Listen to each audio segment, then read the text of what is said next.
Sorry. We were talking about King of the Hill earlier, and I thought about doing the Boomhauer thing, and you would not understand what I was doing, and I thought about doing like subtitles, but that's just too much work. We have trouble getting tags on our videos, let alone doing a whole.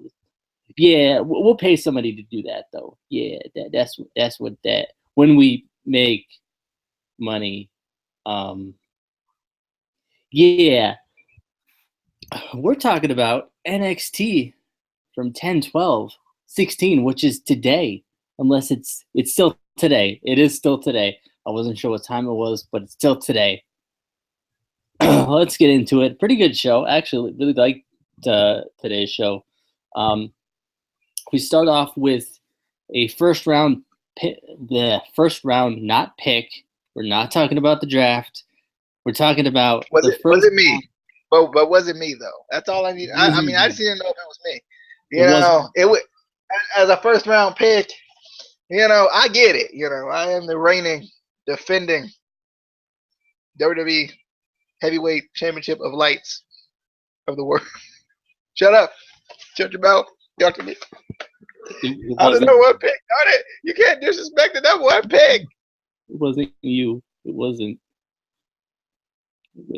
But anyway, first round match in the DRTTC Tag Team Classic DRTTC. Like Edge and Christian show that totally reeks of awesomeness. EAC. I don't even remember the initial. I can't. Anyway, we got Bobby Roode and his partner who sucks versus Sanity. I still can't quite decide if I like Sanity's entrance. It felt like kind of awkward just because commentary wasn't saying anything. Like it was so quiet, and usually commentary still talks during entrances. And it was just, I don't know, the music was weird. The entrance was, I don't know, something about it was like, eh. But I did like the unorthodox sort of teaming of Wolf and Fulton. Dillinger got walked out on again by another partner. So he gets walked out on, and we blame him for the rest of our lives, Casey. Is that how that works? I mean, if he didn't suck, because he seems like the victim here. I'm just saying, he's the one that actually seems like the victim. Because when someone walks, like if someone stands you up, right? Like you would be the victim. They wouldn't be the victim. That doesn't make any sense logically. But you are a WWE fan, so I wouldn't understand. I get that you don't get logic, so I get it. Well, I mean, Roode explained later on in a backstage interview that Dillinger. He lied. I lied in that backstage interview.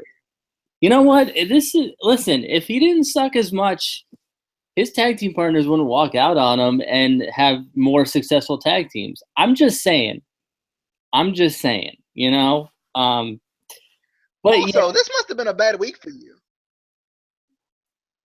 This must have been a really bad week for you, I feel like, in the wrestling world. But we'll get to that. We'll get to it. Thoughts on Dillinger getting destroyed, getting walked out on, being disrespected? Or the match? This match was garbage. But I get it. It was basically to kind of set up Roode and Dillinger eventually. Hopefully for TakeOver, that would make a lot of sense. I think they could really work well together. They're both kind of the traditional wrestler, and they're both very they have a lot of showmanship. They have a lot of charisma, so I think that they would work well together in a feud in general. But the only thing that I guess what caught me off about Sanity, I didn't like the reveal at all. I thought it was dumb. And I don't know if we're gonna talk about the reveal like as a separate thing or not. So I don't want to. Okay. But obviously we knew who it was, beforehand because we kind of looked it up, and that's why I hate spoilers anyway. But it just kind of took all the fun out of it for me. But I just feel like it felt weird to have a group like this debuting so formally, I guess you could say. Like, they just debuted in, like, they're supposed to be this crazy group, but they debuted in like a formal tag team tournament. To me, that doesn't. I don't think it made any sense. But you know, as far as like them being revealed and whatnot, I didn't like that either. Simply put, because I felt like they should have kind of just let it be. Like, we know who two of them are. They're still in the Dusty Rhodes Tag Team Classic. We don't need to know who the other ones are. Now, albeit we know who the other ones are, but like, not everyone needs to know who the other ones are. Like, that's why you kept them. That's why you had them masked. I felt like. I feel like that kind of took the mystique away from the mask and them not taking them off at the very beginning. Just because I feel like they could have like drew this out a little bit more and kind of let it continue to build, and then you finally see, oh my God, it's Eric Young and whatever Nikki Cross, who couldn't get her jacket thing off at all. I thought that was hilarious. I just thought that was funny. I was like, what kind of jacket? She got like a straight jacket on and she didn't know it because she was spinning around. She was going crazy, which kind of goes with the Sanity thing, but she didn't do that. Let's be honest. But yeah, like, I mean, I like, the faction. I think Nikki Cross is pretty much a veteran too, if I'm not mistaken. I can't remember off the top of my head, but I think having her and EY work with kind of two who seem like two younger guys, I think that's going to help them a lot. And not have them job out in tag team matches for the rest of their lives in NXT. I think that'll help. But I didn't like the reveal personally. I just didn't like that they didn't draw out the fact that Eric Young's kind of I don't know if he's the leader. He looks like the leader. Feels like the leader. And I think you could have guessed it by like the vest he was wearing. I don't know why. It kind of felt like an Eric Young style of vest. But I mean, I just think they should have, just let it linger a little bit. That was just kind of my thing. I think the Canadian flag patch was a big giveaway. This guy's Canadian. I'm almost positive. But yeah, when I heard we were looking it up, and I think you said somebody said that they were kind of a Nexus Shield kind of faction. That's what I was hoping for. Like, just they're not anywhere near that. Yeah. They're like, I could see him being as more of a Wyatt family than I could see him as being like the Nexus. But that's kind of what I want. I wanted more of them, kind of like you said, not in a formal match setting, just coming out and attacking people. I would have replaced them in the tournament with some other team and have them come out and ruin some of these matches or cost matches or something like that. Something where they're an outside force coming in to try to, cause chaos or whatever, because they kind of seem like that almost post-apocalyptic sort of tag team in a way. I think that would have been much better booking rather than putting them as an actual team. It feels weird to me. But anyway, we got Peyton and Billy still making. Oh, my girls, yeah, that's what those are the girls I like. Still making fun of my girl just because she had the balls to call out the champion. They won't do that. They're too afraid. She wasn't afraid. And they really need to do something with Peyton Royce's hair. Like, I don't know what they doing with it, but it just looks flat and wet. It looks beautiful. Stop it. It looks disgusting. Beautiful. It is horrible. She is a beautiful girl, but that is just, oh God. She looks good no matter what. No matter what, Casey. I would almost want to ask her out on a date, but I'd be afraid I'd get like fleas or something. Like, she needs to get that. She needs to get some sort of shampoo that helps revitalize your hair, because that is just, come on, girl, come on, you can afford it. Come on, I know they don't pay you a lot, but you can afford it. Anyway, I don't even want to give you thoughts on this segment because you're just a mean person. But go ahead. Oh, it's gonna get worse. Don't you worry. This was just amazing. I love Billy Kay and I love Peyton Royce, and then you put them together, because like for that weird period of time, Peyton Royce was just like gone, and I was like, where'd she go though? And Billy Kay kind of took that place for me, and I was like, I love this girl.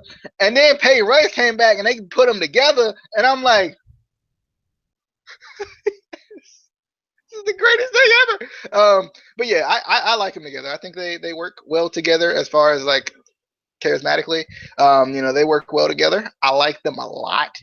And I kind of like their kind of like, we're better than you gimmick. I like that. I like that. I like the nose up, chin up. We're better than Liv Morgan type gimmick. Cause like Liv Morgan is one of the girls that like she's from the streets. She got, as Mauro Ranallo said about Dean Ambrose, she got the key to the streets. She like just the way she is. Like her gimmick is very streety. It's very casual. It's like it's a very thuggish, if I may say so. It's like the Usos. It's like the Usos, but there's like more to it, if it makes any sense. But the hand motions was not good. Sorry, that's not what I meant. I can't help but remember that Corey Graves said something about people from Australia being criminals. Criminals, I think, and that would describe Peyton Royce and Billy Kay. I'm just criminals. Anyway, backstage, Roode says Dillinger is a perfect loser, and he couldn't be more right. He could not. He got it right on the dot. He is a perfect loser. He is just terrible, and he deserved to be walked out on. He really did. He's trash.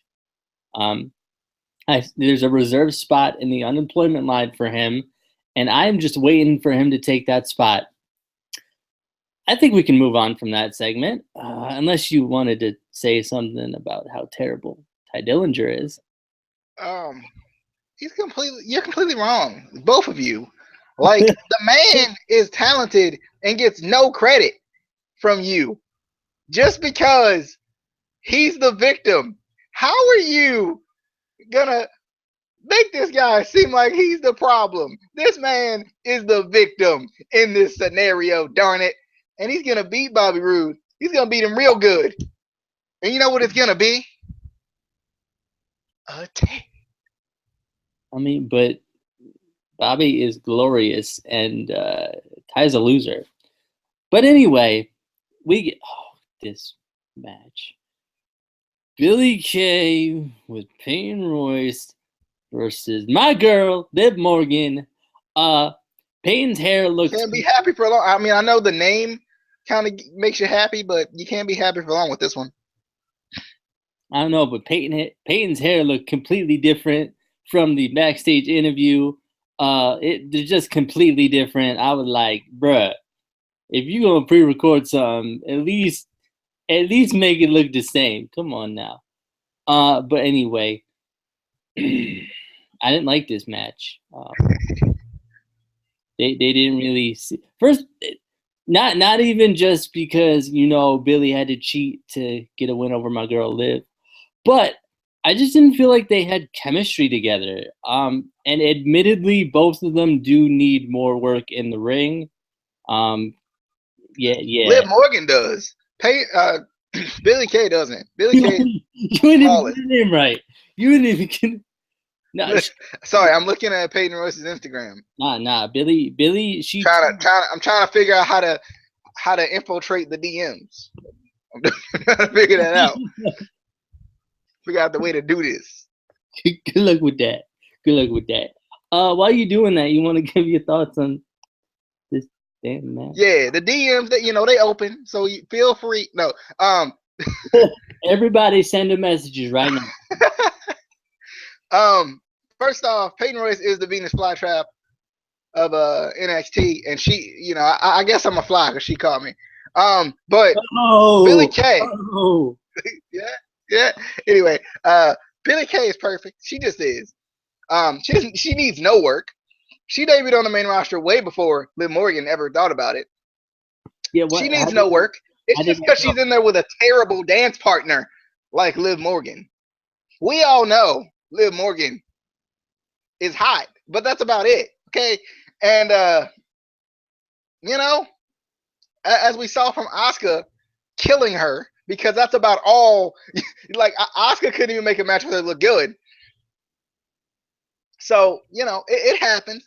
But yeah, Billy Kay got the win here. I wasn't surprised. I like Billy Kay a lot. I love the torture rack into let me throw you into the corner face first.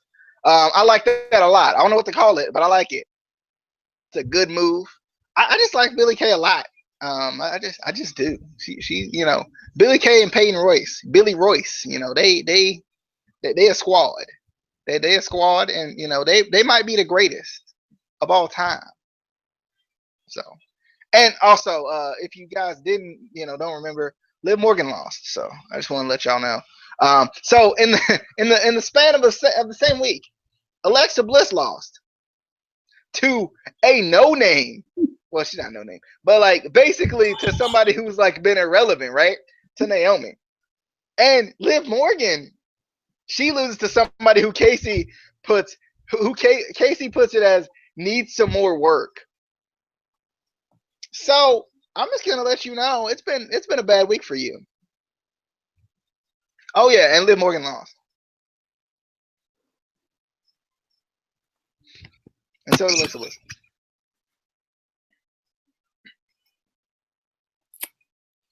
Anyway,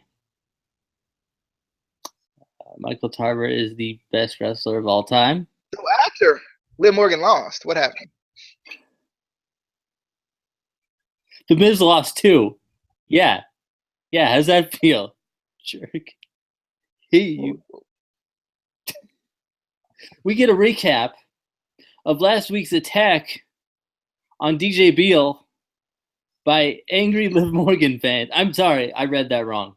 On Cedric Alexander by Andrade Cien Almas. Sorry. I was. What was I reading? I didn't give everyone his address and tell him to go beat him up because he's a meanie.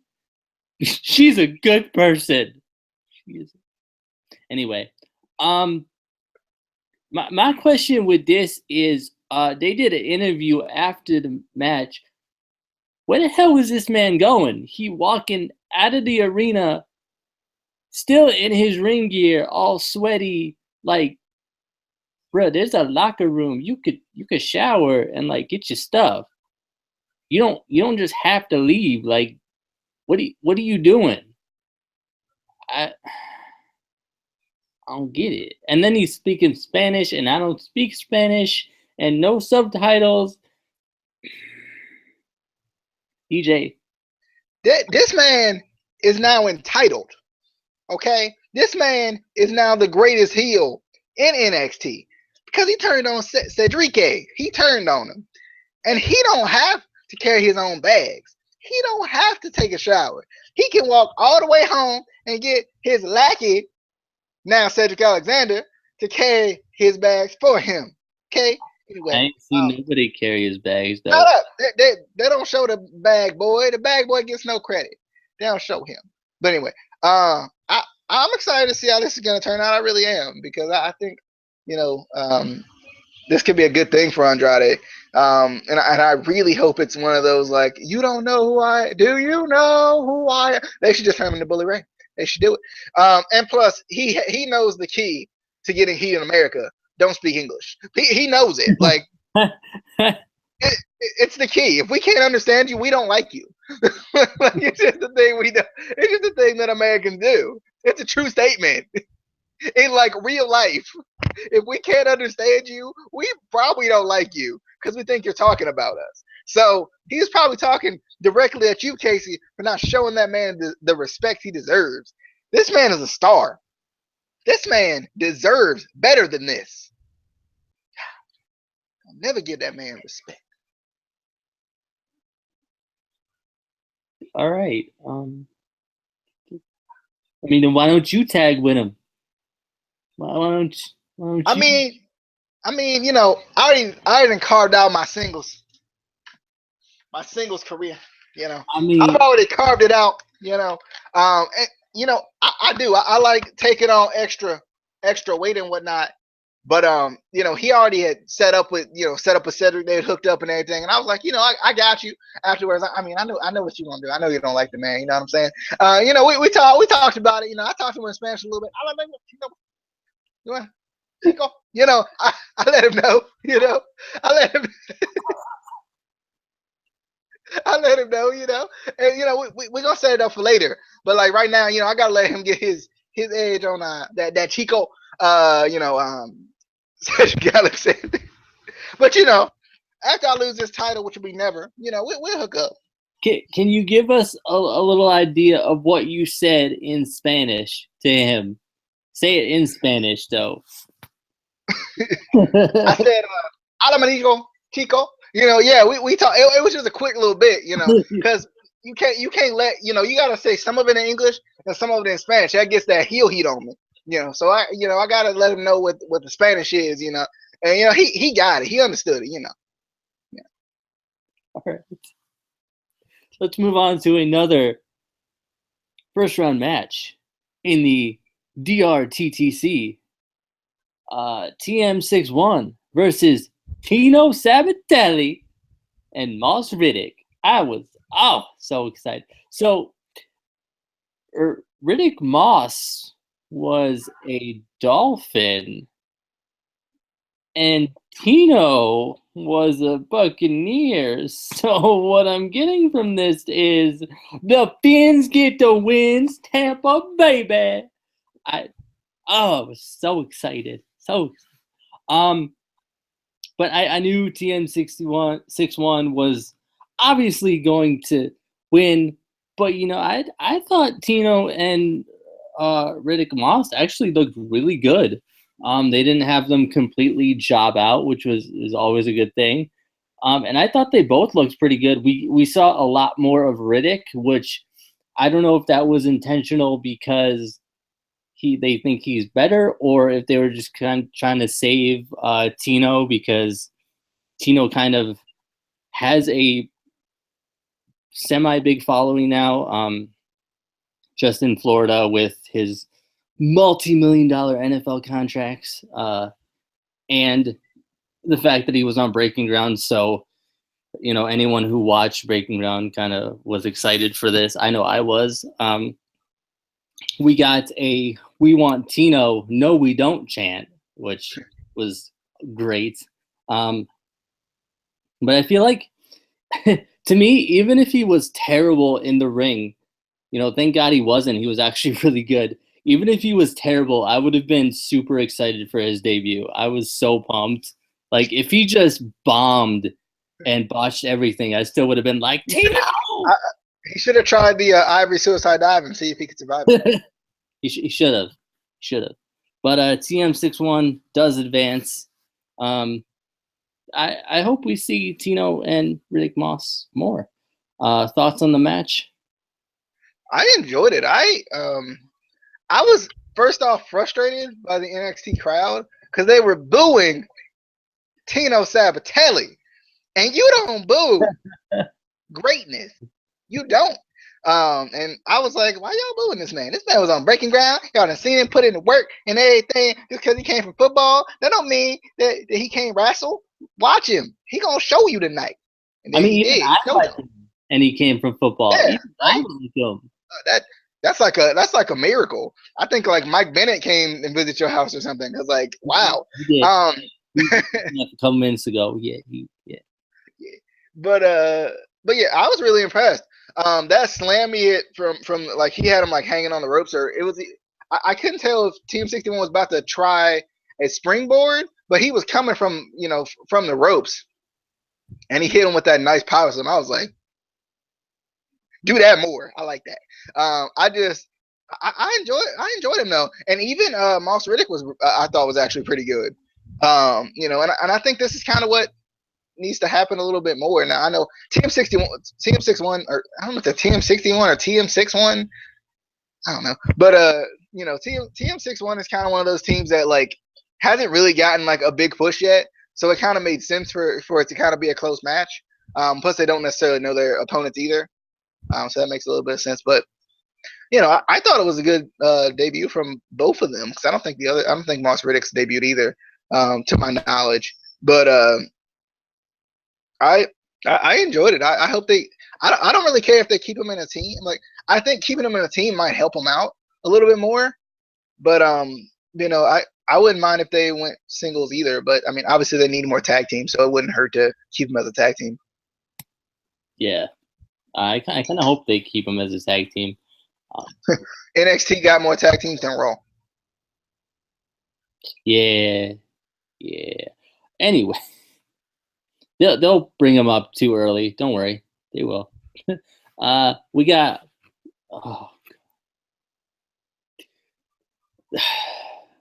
the main event of the evening. Match of the night. Buddy Murphy versus Wesley Blake. They're trying to set him up to be main event players. I'm telling you, that's what they're trying to do. See, I was going to give DJ this match until he sent me a snap right before I started watching this match of Samoa Joe killing both of them. But I'm going to give DJ this match anyway. I was excited for this match because I would like for them to do something with Wesley Blake and Buddy Murphy. But I don't understand why Wesley Blake can get 8,000 theme songs, 8,000 new theme songs, but Buddy Murphy can't even get he can't even sniff one. Like they won't even let him hear a new theme song to even try out. Like I know they got generic YouTube editor theme songs to put on this man. They could use them. I hate that he has to come out on the whole their tag team theme.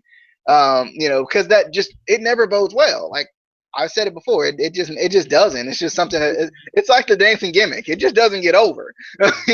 And I just feel like I don't know. I still like Buddy Murphy more. Yeah. Right? Yeah. I still like Buddy. I keep getting them confused. I don't know why, but I do. They look nothing alike, but for some reason I can't put the name to the right face. But I love the dive, the suicide dive. That was beautiful. And then Samoa Joe had to come out and ruin the match of the night. This was gonna be the greatest match of all time. I was like, no, don't do that. They don't deserve this. but yeah, I did like Joe coming out though, because we hadn't seen the thing I like for some reason. I don't know why, but I keep forgetting Joe's on this rampage because every week I forget that he's gonna do this. So then when it happens, I'm surprised by it, and I actually kind of like it. I don't know what it is, why I keep forgetting about it, but I'm glad I keep forgetting about it because it makes me more surprised when I see it. But yeah, I thought that was pretty cool. But any thoughts on technically what was a match? Technically, I don't know. And why Buddy Murphy can't get any music? I mean, there's a lot of music out there with no patents on it. You can just use that.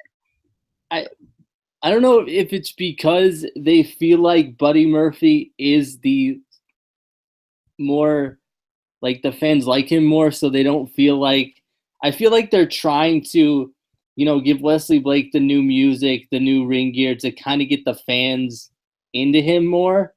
To hate him? Maybe, but maybe they're trying to get more attention on him because, I feel like Buddy Murphy was over more anyway.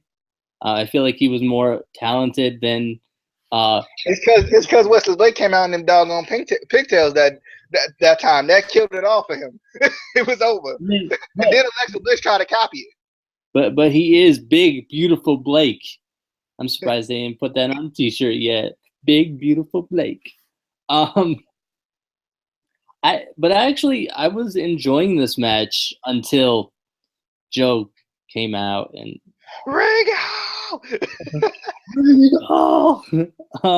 but yeah, that was really good. And then he comes out and obviously demands either Nakamura or the title.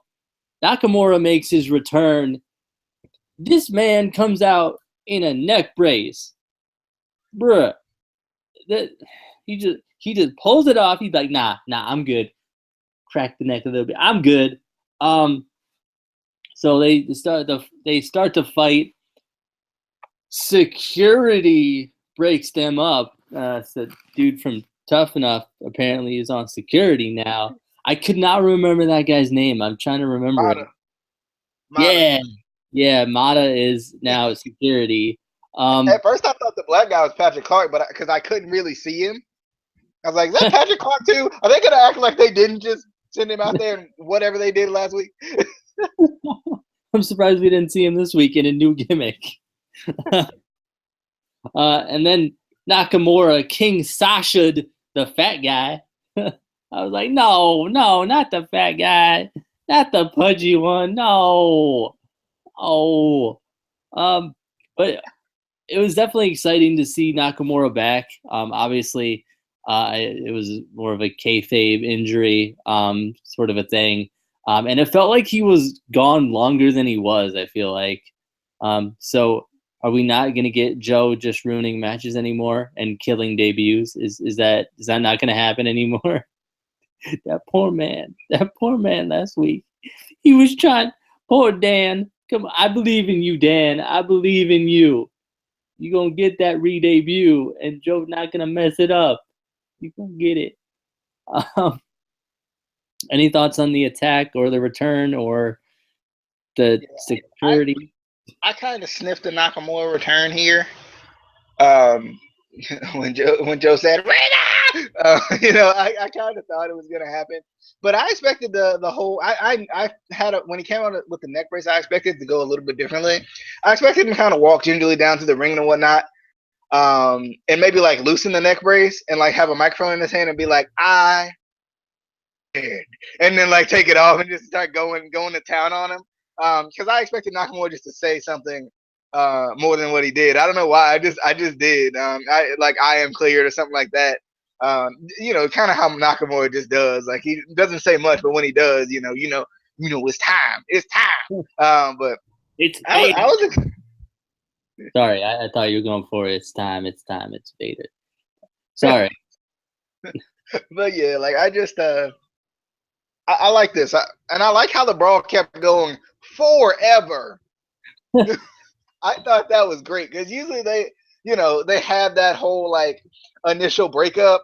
Then they'll do the WWE 2K, probably 2K14 by now, 2K14 thing where one guy breaks off, hits like a Superman punch on somebody because that's his move. It's like, and then they like break it up again or whatever. But they just kind of kept it going. I like how Nakamura beat up the freaking security guard in the back. I thought it was hilarious that Mata was on security. Cause like if you watch Tough Enough, you know who Mata is. The man's huge, number one. And number two, this man got this blonde visitor looking hair on the top of his head. So you gonna know who it is. Like you gonna know who this man is. Like it ain't like you gonna like not know. But yeah, like I just enjoyed this segment just in general. I like they're still building this. I'm surprised they didn't try to draw it out like a couple of more weeks because it's only been like what 2 weeks. I think like it hasn't been that long. It felt longer than it has been, but it hasn't been that long. So I'm surprised they didn't try to stretch it out a little bit more because I don't know when the next takeover is. Obviously in November, but that's still a while from now. Yeah. I like it. All right. Well, that was your NXT review for 10, 12, 16. I thought it was a really good show tonight. I was excited. We got 2 really good debuts that we have been waiting for.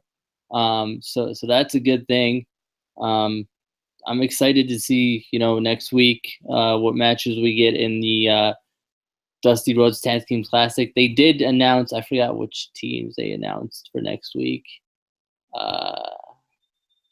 Something. There was one team and then there was another team. And yes, DJ. You missed something. We also got to see Liv Morgan lose. That's another thing we got to see. It was, it was glorious. It was phenomenal. It was a perfect 10. Man, it was. What?